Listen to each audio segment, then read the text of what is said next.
Think about the last time you wanted something so badly that you could feel it in your chest. Not a calm desire, an urgent one, the kind that follows you into sleep and greets you when you wake up. The kind that makes you check your phone too many times, overthink every conversation, replay every decision, looking for what you did wrong, what you could do differently, what you're missing that everyone else seems to have figured out. Now, think about something else. Think about the things in your life that arrived when you were not desperately chasing them. The opportunity that appeared when you had almost stopped looking. The relationship that found you when you had decided to focus on yourself. The idea that surfaced in a moment of quiet after months of forcing. That pattern is not coincidence, and it is not mystical. It is the most practical truth about how a human mind works and why the quality of the inner state you bring to your pursuit matters as much as the pursuit itself.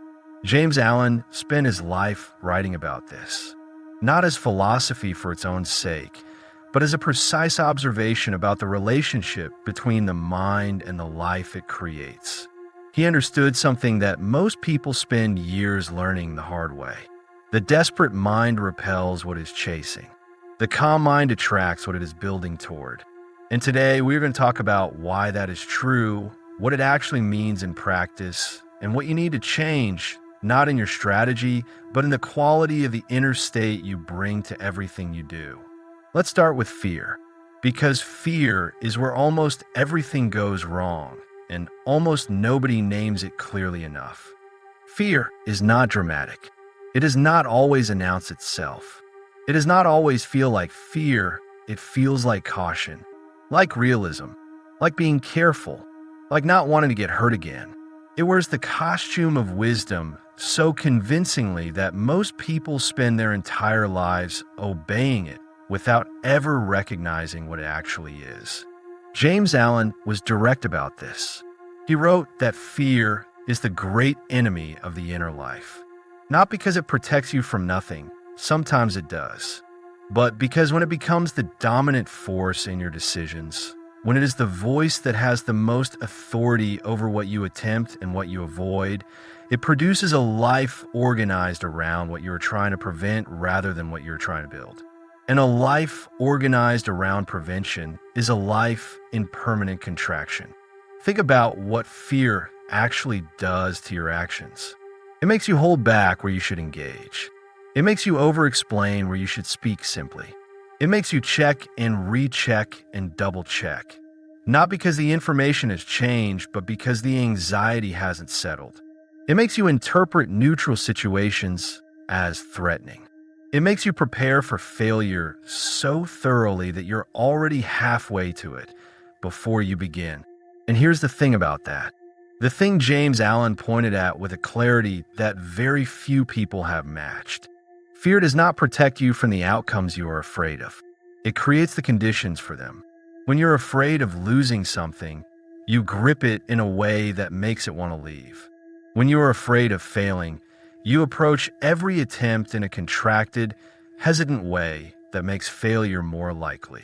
When you are afraid of being rejected, you communicate something in your posture, your energy, your words that confirms the rejection before it has happened.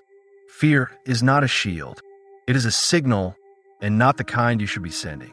James Allen wrote that a man is literally what he thinks, his character being the complete sum of all his thoughts.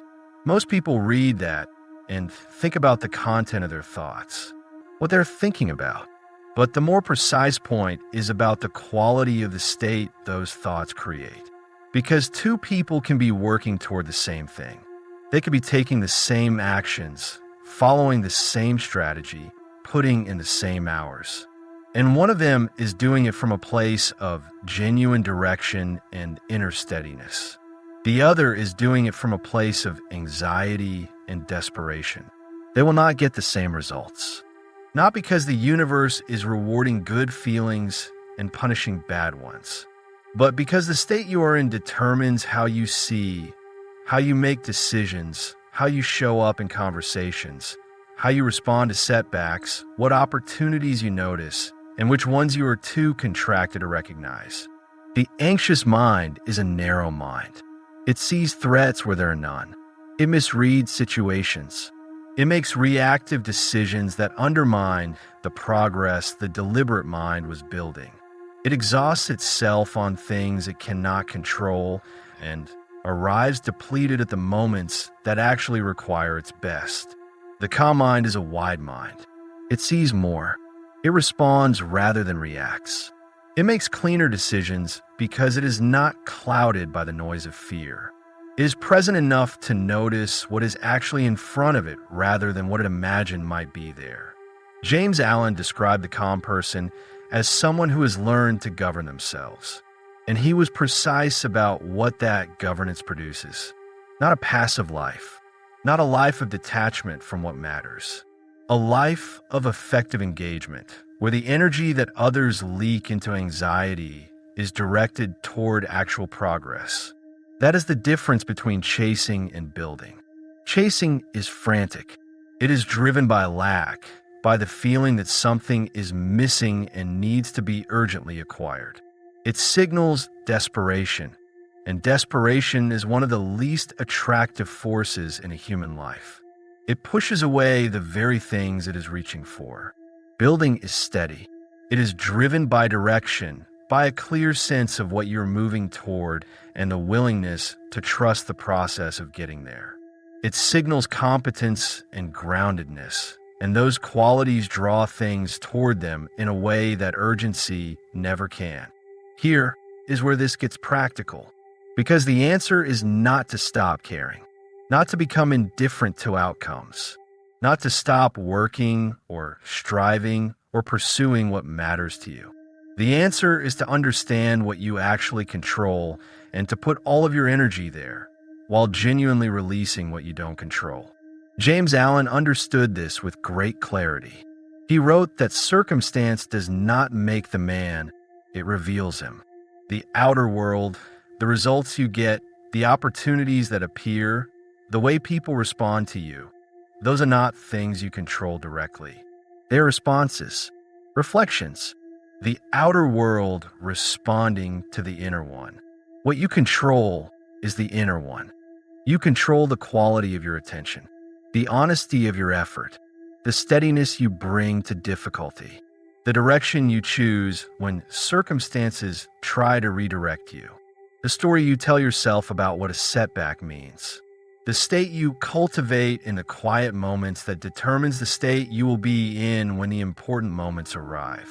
Those things entirely yours. And here is what James Allen observed about people who master that inner territory.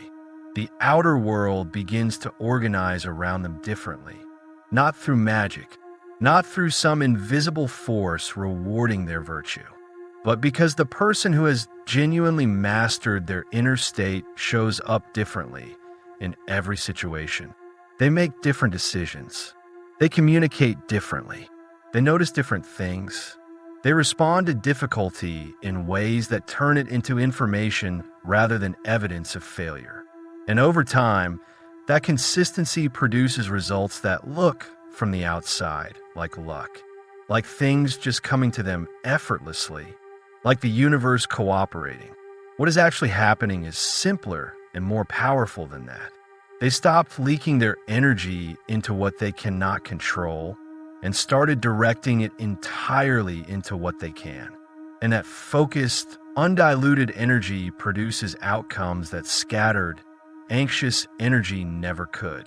Let's talk about something that James Allen understood deeply and that modern life makes extraordinarily difficult: the tolerance for process. Every meaningful thing takes time, more time than you want. More time than the culture around you suggests it should. More time than the comparison to other people's highlights makes it look like it should be taking. And the inability to tolerate that time, the urgency to have it now, to see results now, to know that it is working now, is one of the primary sources of the anxiety that makes the process longer and harder than it needs to be. Think about how much of your mental and emotional energy goes into checking for results before results are ready. Refreshing. Monitoring. Analyzing whether what you are doing is working based on evidence that is far too early to be meaningful. That checking is not strategy. It is anxiety dressed as diligence. And it costs you. Every time you pull the plant up to check whether the roots are growing, you interrupt the growing. Every time you measure the results before the process has had time to produce them, you generate evidence of failure that is actually just evidence of impatience. James Allen wrote that the will to do springs from the knowledge that we can do. And that knowledge, that genuine, quiet, unperformed certainty, is not compatible with constant anxious monitoring. It does not need to check. It does not need to confirm every hour that it is on the right path. It moves, it adjusts when necessary, and it trusts the direction. That trust is not naivety. It is the most efficient use of a finite mental resource. Because the energy you spend in anxiety about outcomes is energy that is not going into the quality of the work. And it is always the quality of the work that determines the outcome, not the anxiety about the outcome, never the anxiety. There is something else worth naming clearly. The world is full of things designed to give you the feeling of progress without the substance of it. Instant gratification in every form. The quick dopamine hit that your nervous system registers as reward without your life having actually moved forward. The satisfaction that feels real in the moment and leaves you emptier afterward than you were before. James Allen wrote that the outer conditions of a person's life will always be found to be harmoniously related to their inner state, which means that a life built on the foundation of false satisfactions, of rewards that cost nothing and produce nothing, will reflect that foundation in every real area that matters. The problem is not that you enjoy things that are easy or pleasant. Rest is necessary. Enjoyment is part of a full life. The problem is when the easy pleasures become a substitute for the harder, slower, more genuinely satisfying work of building something real. When they become a way of managing the anxiety of the gap between where you are and where you want to be, instead of doing the patient, deliberate work of closing that gap. Because the gap does not close through distraction. It closes through sustained, directed, quality effort over time. And the capacity for that kind of effort, the ability to stay engaged with something difficult through the long stretches when nothing seems to be happening, is a capacity that is weakened by every shortcut you take and strengthened by every time you choose the harder path. James Allen was clear about this. He wrote that a person does not attract what they want, they attract what they are. And what you are is shaped daily by the choices you make between the easy thing and the necessary one, between the comfort of distraction and the discomfort of genuine engagement. Those choices, made consistently over time, determine not just what you achieve, but who you become. And who you become determines everything else. There is one specific form of anxiety that James Allen identified as particularly destructive, and it is one that has become more pervasive in the modern world than at any point in human history: the anxiety of comparison. Most people today are living their lives against a backdrop of other people's highlights, an endless, curated stream of evidence that others are further ahead, moving faster, achieving more, arriving sooner. And that stream does something very specific to the mind. It makes your pace feel wrong, not slow in an objective sense. Wrong, like you're behind a schedule that you never agreed to, but somehow feel obligated to keep. Like everyone else received instructions about how quickly this was supposed to happen, and you missed them. James Allen wrote that the man who would accomplish much must sacrifice much. But he also wrote something that is less often quoted, that the truly strong person is not the one who competes with others, but the one who has made peace with their own path and directs their full energy along it. Comparison pulls that energy in a different direction. It measures your beginning against someone else's middle. your private struggle against someone else's public success, your authentic, imperfect, still in progress reality against a performance designed to look effortless. And when you measure yourself against that, you will always find yourself lacking. Not because you're lacking, because the comparison is false. Because you're measuring different things and calling them the same. The cost of that comparison is not just the discomfort it produces, it is the energy it consumes. Every moment you spend measuring yourself against someone else's timeline is a moment not spent fully engaged with your own. Every drop of focus that goes into the gap between you and them is a drop not available for the gap between who you are today and who you are capable of becoming. James Allen was unequivocal about this. The only worthwhile comparison is with the version of yourself from yesterday. The only meaningful question is not are you ahead of others, but are you moving in the direction that is right for you with the full quality of engagement that the pursuit deserves. Everything else is noise, and noise is expensive. Now I want to talk about what it actually looks like to act from peace rather than from fear. Because this is where people get confused. They hear stop chasing, release the outcome, trust the process, and they interpret it as stop trying, as letting go, as a kind of spiritual passivity that waits for things to arrive while doing nothing to create them. That is not what James Allen meant, and it is not what this video is about. Action from peace is not less action, it is better action. Think about the difference between a surgeon who is terrified of making a mistake and a surgeon who is completely focused on doing the procedure correctly. Both care deeply about the outcome. Both are working toward the same goal. But one is operating from fear of failure, and the other is operating from commitment to excellence. Their hands are not equally steady. Their attention is not equally clear. Their capacity to notice what needs to be noticed in the moment is not the same. The outcome they produce will not be the same.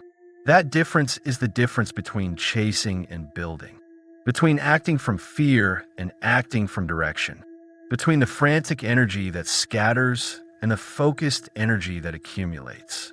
James Allen wrote that the calm person, having learned how to govern themselves, knows how to adapt to others. That their inner steadiness becomes a kind of authority, not the loud, demanding authority of someone who needs to control everything. The quiet authority of someone who is entirely present with what is in front of them. That presence, that quality of full engagement undiluted by anxiety, is one of the most powerful things a person can bring to anything they're doing. It is what makes the work better. It is what makes conversations more effective. It is what allows you to see what a situation actually requires instead of what your fear imagines it requires. And over time, it is what produces the results that people from the outside call luck, talent, or being in the right place at the right time. What it actually is a mind that has learned to work with itself instead of against itself, to direct its full capacity toward the task instead of splitting it between the task and the anxiety about the task. James Allen called this the mastery of thought, and he believed, after years of careful observation, that it was the single most important skill a person could develop. Not because thought is the only thing that matters, but because thought is where everything else begins. The action you take flows from the state you are in. The state you are in is shaped by the quality of your inner life. And the quality of your inner life is something you build deliberately through the daily practice of choosing direction over fear, calm over anxiety, trust over the desperate need to control what was never yours to control. Let me bring this back to where we started. The things that arrived in your life when you stopped chasing them did not arrive because of the stopping. They arrived because the stopping changed something in you. It released the grip of anxiety that had been working against you. It created space for a steadier, more directed energy to take its place. It allowed you to show up differently, and showing up differently changed what you attracted. James Allen wrote that the strong, calm person is always loved and respected, that they're like a shade-giving tree in a hot desert, that their presence itself is something people are drawn to, something circumstances organize around.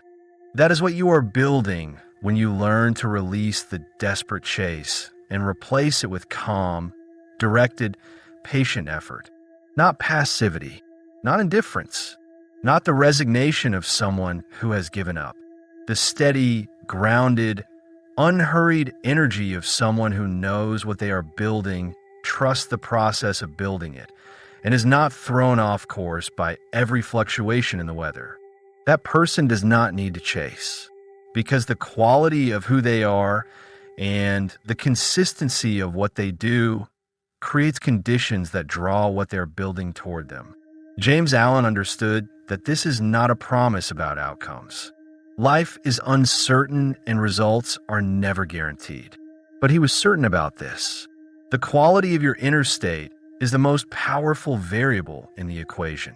More than your strategy, more than your connections, more than your circumstances or your starting point or the fairness of the world around you.